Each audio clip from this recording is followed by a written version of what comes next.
Seja bem-vindo, seja bem-vinda ao nosso canal. O meu nome é Solange Cruz, sou enfermeira e a dica de hoje vai ser sobre o câncer infanto-juvenil. Nós vamos trabalhar o câncer infanto-juvenil. Ele está caracterizado na faixa etária entre 1 e 19 anos. É responsável por 8% de todas as mortes nessa faixa etária causadas por doença. E se dá principalmente ou por células sanguíneas ou por tecido de sustentação. No caso das células do sistema sanguíneo, as doenças hemato-oncológicas do tecido hematopoético, né? As doenças oncohematológicas, elas acometem um grande grupo, um grande número dessa faixa etária, o outro tipo de câncer principal que acontece principalmente nessa faixa etária, de 1 a 19 anos, são os sarcomas, que são as alterações do tecido mesenquimais, que é o tecido de sustentação, como ossos e músculos. Os cânceres infantos juvenis, eles geralmente são tratáveis. Na grande maioria das vezes, essas crianças e jovens recebem alta por cura, apesar de ficar a vida inteira nos tratamentos regulares, né? Se dá principalmente porque as células são indiferenciadas. E nós vamos precisar entender um pouco acerca disso. A célula indiferenciada é que ela ainda não se especializou, ela ainda não é um tecido específico. Por ela ser indiferenciada, que são as células tronco, chamada de TOT, né? que é potencialmente totipotente, que elas podem vir a ser qualquer coisa ainda, elas ainda não têm especialização. E aí tem um ponto que a gente pode considerar tanto positivo quanto negativo. Em relação a ser positivo, é por ela ainda não estar diferenciada, não ter chegado ainda a um tecido específico, ainda não se especializou, é mais fácil o tratamento.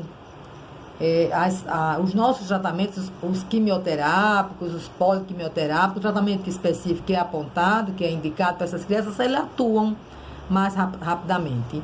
E como negativo, nós podemos apontar a questão do crescimento desse tumor, que é muito rápido, porque as mitoses, elas são muito rápidas, né? Acontecem muito rapidamente. E em relação ao que é uma célula diferenciada e indiferenciada, para que a gente possa entender, ela é diferenciada quando ela já se especializou. Vamos lembrar dos nossos profissionais. Nós fazemos uma graduação e depois uma especialização de uma forma macro. E aí você vai se especializando, funilando sua especialização. Você agora é um especialista. Assim acontece com as células, né?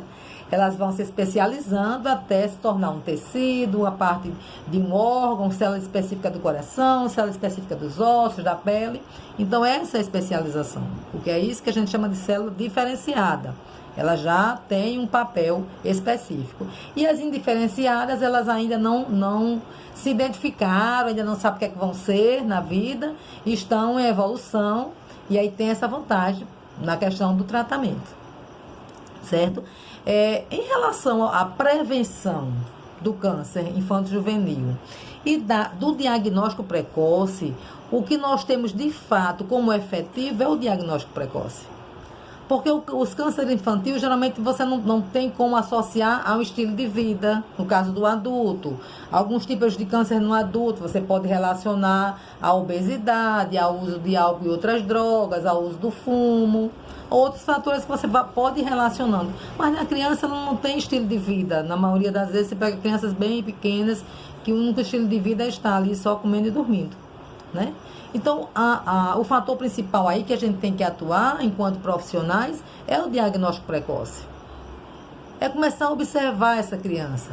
Quem faz o acompanhamento, no caso da criança que faz o CD, no caso dos responsáveis, né? Então, nós precisamos propagar alguns sinais e sintomas que as crianças, que você consegue visualizar, no caso dos sinais, e no caso dos sintomas, quando a criança já consegue se comunicar, uma criança maior, ela consegue dizer. Então, o INCA, ele traz para a gente alguns desses sinais e sintomas. Por exemplo, criança que tem palidez, uma palidez sem algum outro sinal, é uma criança constantemente pálida, criança que apresenta hematomas no corpo, de vez em quando está lá, perna roxa, braço roxo, de uma criança que corre, que anda de bicicleta, não sei o que, é uma coisa, não é disso que a gente está falando. A gente está falando daquela criança que começa a apresentar hematomas no corpo inteiro, sem um fator determinante, né?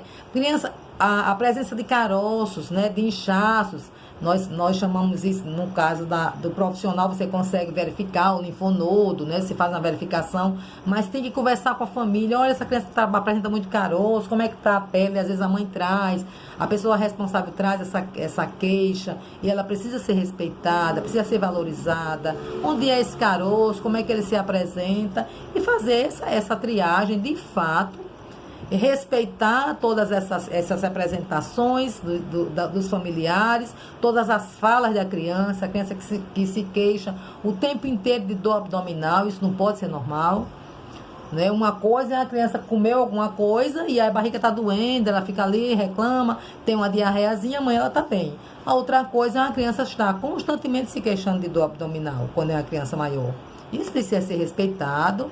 As alterações oculares, perda de peso inexplicável, a criança estava bem, daí a pouco começou a perder peso, e mesmo se alimentando corretamente, com a frequência regular que vinha, a criança não consegue voltar ao peso normal. É importante que essas informações, essas orientações, elas cheguem ao nosso público, que nós, nas rodas de conversa, junto com a comunidade, nas visitas, nós observamos isso e conversar com as pessoas para que eles se tornem, no caso dos responsáveis por essas crianças, se tornem corresponsáveis e tenham o entendimento de que precisa, para aquela consulta e para esse diagnóstico precoce efetivo, é preciso dessa relação íntima do cuidador, dos pais, com o profissional, trazendo e respeitando essas queixas das crianças. É o que tínhamos para hoje. Se você gostou, deixe seu like e nos aguarde com próximos vídeos acerca de temas relacionados à saúde e que caem em concurso. Sigamos estudando.